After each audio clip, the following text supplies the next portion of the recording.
Our reporter Sofia Bettiza. Sofia Bettiza. Here's Sofia Bettiza from BBC World Service. There's simply not enough doctors, not enough resources. So the government is trying to recruit retired doctors to help, and is also allowing nurses to graduate early. And interestingly, a team of doctors from China is on its way to Italy to help with the expertise, and they're bringing extra ventilators and face masks. I spoke to a nurse earlier in Bergamo in northern Italy who told me we're doing exhausting shifts, but we can't take it anymore. We're too tired. And, you know, I also spoke to someone in Milan who's in her late 60s who told me this is like a horror movie. I'm terrified at the idea that if I go to the hospital, nurses and doctors might have to choose to treat someone younger with a better chance of overcoming the virus over me. So she hasn't left the house in 10 days. Marco and Gloria, an Italian couple in their 20s, died at the top of the Grenfell Tower inferno. If there are 24 hours in a day, I suffer for 25. And so, to try to ease that pain, she started to write a book about Marco and Gloria. In it, the couple become fairy tale characters who decide to move to a high tower. They do everything together, and they loved each other very much. I'm in Brussels in the European quarter, right next to the European Commission, the European Council. There is a huge police presence here. We saw helicopters, police cars, ambulances, army trucks coming and going. I just spoke to a woman who came out of the station. She told me she was waiting for the metro when all of a sudden she heard a very loud noise. There was glass everywhere. Hi. Hi. And then there's another big divorce issue. The money.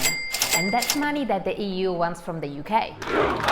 They also want to get rid of a law that protects women against gender-based violence because they claim it encourages feminist supremacy. They say that Vox is a misogynist party, that they don't like women. No one's perfect. Gender-based violence does not exist. He also had a few words of advice for our reporter. And not many interviews with prominent politicians and like this these days. Don't shake hands like that, too strong. Men will think this one is going to beat me up and no one will marry you. Let's try again. No, a little less. Who is ever going to marry you? I'm joking. You have to joke every once in a while.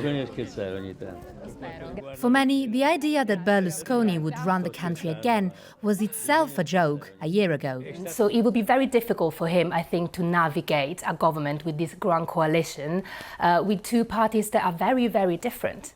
And now, here in the Netherlands, a group of doctors are working on the first artificial womb for humans. The hope is that this could increase the chances of survival of premature babies. Around the world, about 15 million children are born prematurely every year, and half of them don't survive. This is medical cannabis. It's been legal in the UK for almost a year. I really can't imagine my life without cannabis. About 3/4 of all medical cannabis that's imported into the UK comes into this facility. They sort it, package it, and deliver it to patients and pharmacists across the country. And sex doll brothels are popping up across Europe. Will they ever make it acceptable to choose a doll over a human? If you're going to pay for sex, why not pay a real person? Why pay for a doll? It's very different.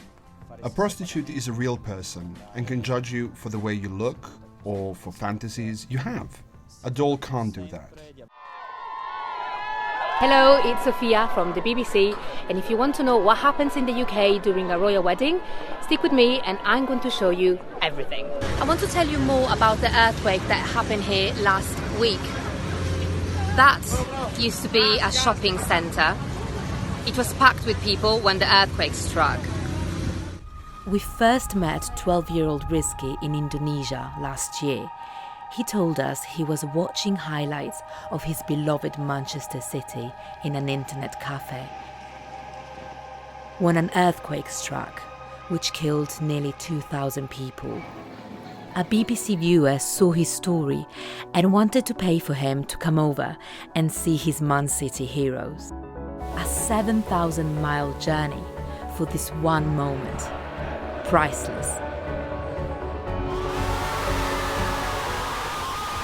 How are you, Risky? You okay? Good? I remember you, you alright? And finally, a meeting in person with his idol. Sofia Bettiza, BBC News, Manchester.